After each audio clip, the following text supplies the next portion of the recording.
Hi everyone, my name is Jeff Sparrow. I'm here to discuss, are the right's dangerous ideas responsible for the Christchurch massacre? And I guess I have two responses to that question as to whether the dangerous ideas of the right are responsible for Christchurch. The first short answer is no. No, they're not. As far as we know, the Christchurch massacre was conducted by a single individual who is now in custody. There was no one else involved. So in that immediate sense, there is only one person responsible. The second answer is more complex, and it begins from an acknowledgement that the massacre was not a simple crime, but was in fact an act of terrorism. And how do we know it was an act of terrorism? We know because the alleged perpetrator says so in his manifesto. He says, this is an act of terrorism. And we also know the ideology that motivated that act of terrorism, again, because the alleged perpetrator says so in his manifesto. He says, I am a fascist. Now, that hasn't received the attention that it deserves, probably because for most people, fascism is simply a meaningless term. It's a kind of boo word that you use to describe your opponents. If you don't like Donald Trump, you say he's a fascist or whatever. That's not what the alleged perpetrator meant. In fact, if you read his manifesto, it becomes very clear that this is an individual who is deeply steeped in the theory and history of the fascist movement. And he says quite explicitly that the person who most inspired him was Sir Oswald Mosley. Oswald Mosley was the leader of the British Union of Fascists, a man who tried to implement the ideas of Mussolini and later Hitler in England in the late 1920s and early 1930s. So what were these ideas? What is the fascism that the perpetrator, the alleged perpetrator, is talking about? Fascism is a doctrine that bases itself on the allegedly natural hierarchies that separate men from women, individuals from each other, and different ethnic groups. And in that respect, it's not so different from other tendencies on the right. It is, however, different in that fascism sees itself as militantly opposed to anybody who tries to advocate for social equality. And not simply militantly opposed. One of the core aspects of fascism is that it seeks to physically destroy and exterminate people who advocate social equality, whether trade unionists or immigration activists or whoever they may be. And because of the violence that's central to fascism, which distinguishes itself from other currents on the right, another part that's also central to fascism and is connected to that violence is its reliance on racism, in the classical form, anti-Semitism. And that's necessary because in order to carry out the kind of extermination, which is a key aspect of fascism, you have to have a kind of disinhibition. You have to have a kind of justification for believing the people that you're exterminating are not really human. And anti-Semitism performs that function for fascism. The other reason why Mosley is so significant to the alleged perpetrator of Christchurch and contemporary fascists more generally is because, unlike Mussolini and Hitler, he survived the Second World War. He was incarcerated as a traitor, but after the war, he re-emerged and set about rebuilding his movement. And because of that, he forms a link between the classic fascism of the 1930s and a post-war fascist movement. But at the same time, he also illustrates the difficulties that fascists suffered, the difficulties that fascists faced in the wake of the Second World War. Because when Mosley was trying to reconstitute his British Union post-World War II, there were two obvious problems that he faced. The first one was simply that in the wake of the Holocaust, after 6 million people had died, anti-Semitism, which had once been a fairly common form of prejudice amongst respectable society throughout the English-speaking world, was now taboo. It was no longer possible to proselytise anti-Semitism in the political mainstream throughout the English-speaking world, and by association, other forms of racism increasingly became politically unviable. So that was the first problem he faced. The second problem, was connected to the first, was in the wake of the Second World War, fascism itself became a taboo. So much so that Mosley found it difficult to publicise his ideas or hold meetings because he was confronted again and again by demonstrations and protests, and his movement fell apart. We are now, however, talking about a very different political conjunction, and there are two important developments that open up real opportunities for fascism in the 21st century. The first one of them is that the war on terror, the literally trillions of dollars that the United States in particular has spent on an everlasting war predominantly fought in majority Muslim countries, has normalised a new form of racism, and that form of racism is Islamophobia. Now, whenever you talk about Islamophobia as a form of racism, there's always some wiseacre who pipes up and says, Islamophobia can't be racism because Muslims are not a race. I'm always kind of pleased when I hear this because it allows me to know that this person is a complete idiot. Because, of course, race doesn't exist. That's one of the developments of modern biology. It's clear race as a concept does not exist, except insofar as it's produced by racism. Race is a product of racism and not the other way around. It's racist ideas that select particular characteristics and make them constitutive of how we understand other people. And this is exactly what Islamophobia does. It assembles a congregation of stereotypes and makes those stereotypes an essential part of billions of Muslims all over the world, so that they are all that you need to know about the Muslim. And in that respect, it entirely replicates all the key tropes of classical anti-Semitism in exactly the same way as the anti-Semite says, here are some stereotypes about Jews that tells you all you need to know about all Jews. So if you think about the way Islamophobia functions, and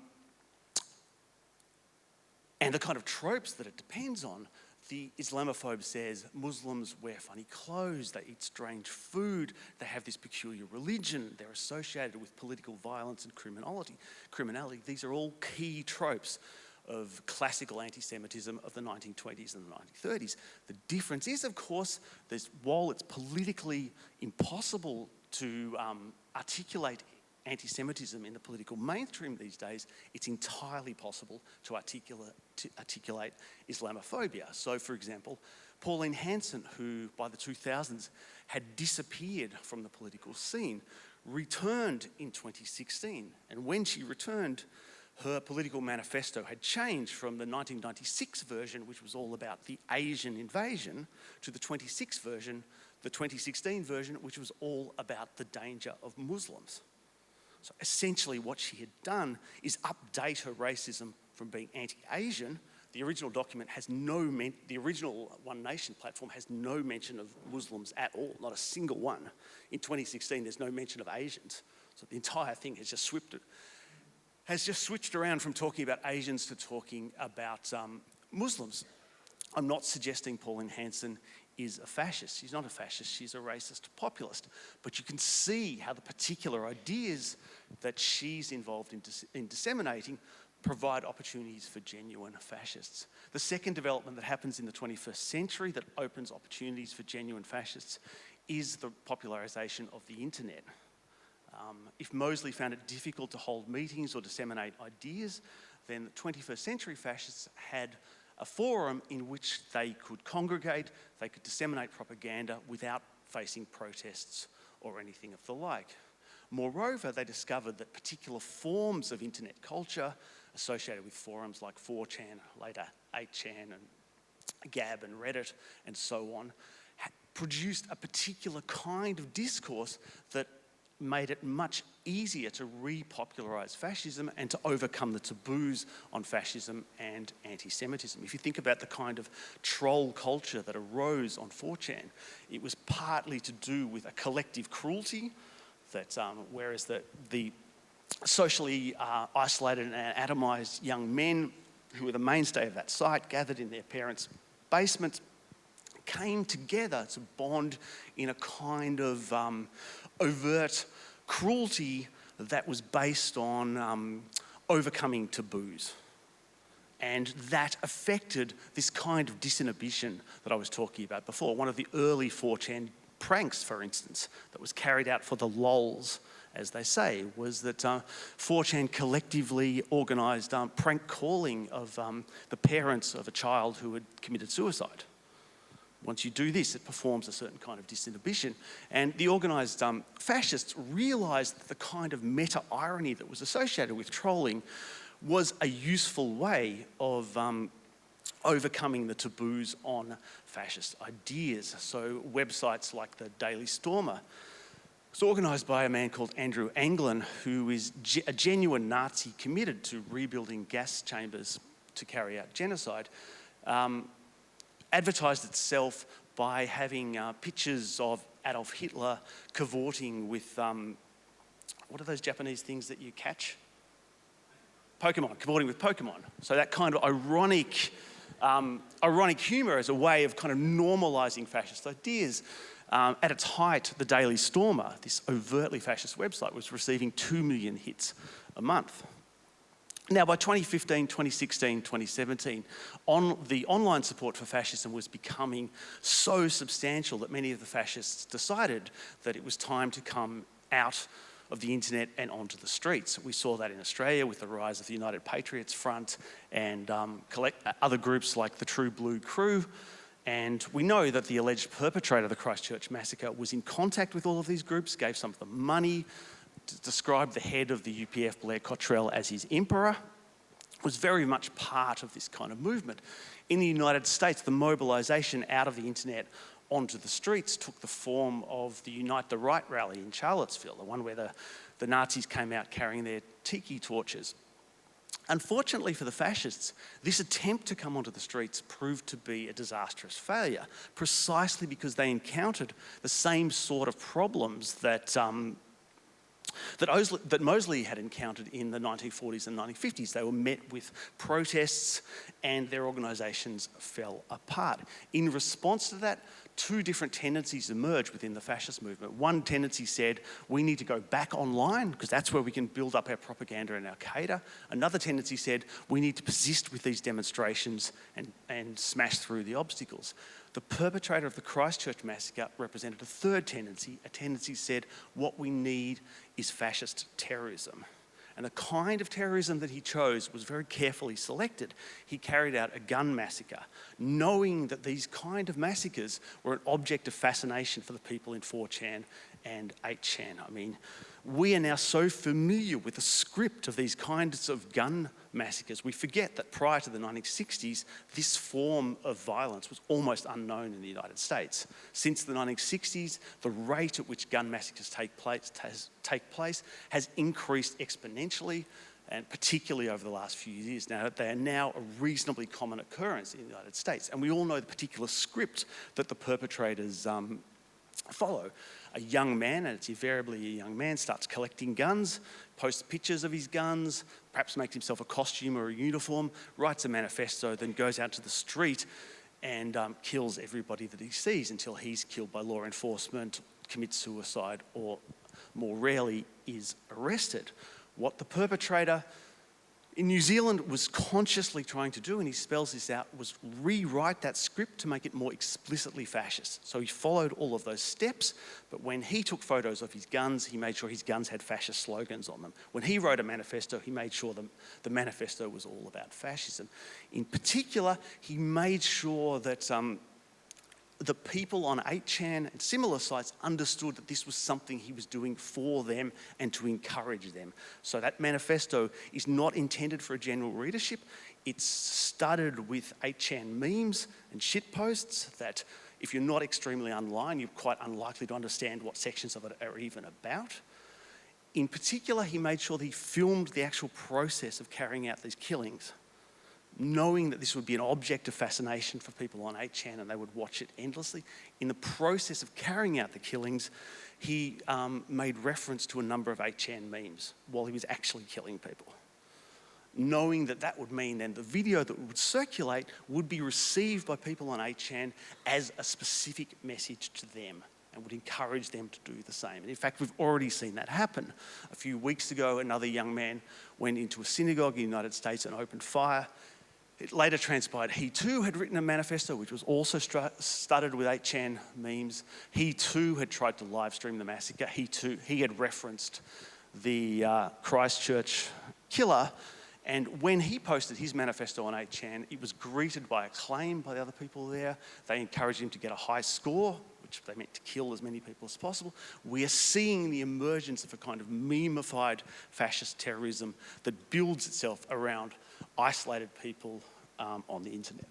Okay, so what does this have to do with the mainstream right in Australia? To what extent are they responsible for this? Again, I would say the direct responsibility for the killing pertains to the killer himself. But politically, I think there are two really important points. The first pertains to the normalisation of this kind of troll culture that came out of 4chan and 8chan. And in that respect, I would say that the mainstream right in Australia has acted as kind of useful idiots to people who are much cleverer than they are. Because the people who are making these kind of right-wing memes and circulating this kind of edgelord humour were very, very conscious of what they were doing. Andrew Anglin from the Daily Stormer talks about how these memes are going to be picked up by the mainstream and then circulated very widely, and how these memes will then normalise fascist ideas and break down political inhibitions.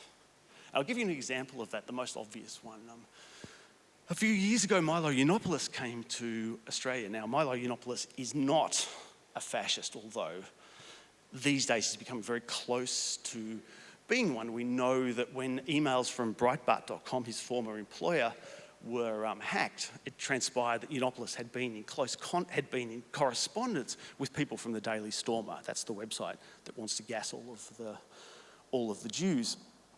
When he came out to Australia, he was promoted by all of the mainstream right, given interviews and on TV and all the rest of it.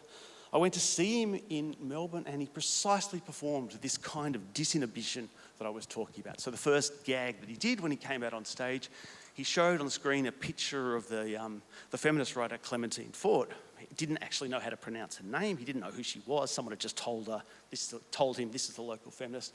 A photo of her when she was 16 or 17, when she had braces, and then with the script unfuckable.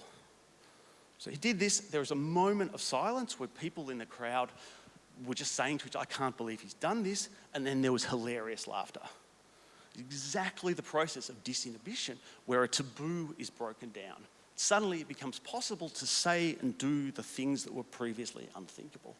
And the talk that he gave that evening was not entirely about, but overwhelmingly about how there is a cultural war going on and how it's being fought against Muslims.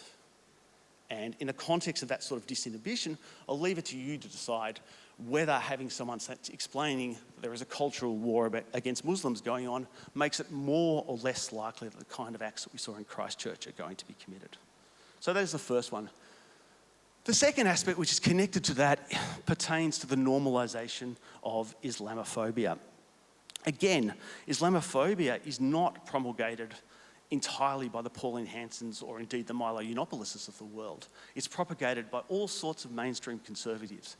That you can find people on mainstream websites, mainstream newspapers, talking about how we need to have a discussion about Muslim immigration, or how the good Muslims need to separate themselves from the bad Muslims, or whatever. Now, all you need to do is to replace the word Muslim with the word Jew to think about the political implications of that. So quite recently, Fox News in the United States launched a campaign to force Americans to recognize that America had a Muslim problem. And in fact, Donald Trump came on Fox News and repeated the notion that America had a Muslim problem. Now, again, I put it to you, ask yourself what would be the effect if a major news source and a major politician was discussing the fact that America had a Jewish problem. What would be the implications of that? Do you think it would make the kind of massacres that we saw in Christchurch more likely or less likely? And you know, I don't really have much of an interest in scoring points about this stuff. I'm kind of too old to be engaged in this sort of culture war point scoring about who's responsible for what. And I don't really want to make rhetorical points on the back of 50 people dead in Christchurch. But the thing is that, I was just talking to Laura before from the festival. The reason I was invited to do this talk is because last time I was here last year, I said to her that I thought it was quite likely that there would be a gun massacre carried out by a fascist from Australia. And I was right about that, not because I'm Nostradamus, but because the Maloo around groups like the United Patriots Front and the True Blue Crew is full of people who collect guns. It's full of people who talk about the need of carrying out a war of extermination. We've already seen one person in Melbourne arrested and facing trial now on charges of attempting to blow up Trades Hall, and another person in Sydney who was arrested in preparation for stockpiling guns and claiming he was going to carry out a massacre. So it's not a question of attributing responsibility for the massacre in Christchurch. It's a question of stopping the next massacre, which is almost inevitably going to happen. And that, I think, is in the context in which the people who foster Islamophobia, who promote this kind of edgelord bullshit, need to have a good hard look at themselves.